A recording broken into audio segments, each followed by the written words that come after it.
Saudações.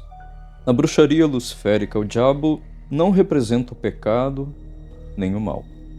Ele não deve ser visto através do folclore criado por outros. Aqueles que desejam firmar um pacto com o diabo devem saber que ele é a própria combinação dos prazeres da vida e do poder sobre essa terra. Ao firmar um pacto com ele, você recebe as 5 joias da bruxaria alquímica, guardado por todos que descobrem a verdadeira virtude do demônio. Uma virtude que enobrece e impulsiona você rumo à conquista do mundo. Você deseja firmar seu pacto com o diabo eterno? Entre em contato comigo pelo WhatsApp.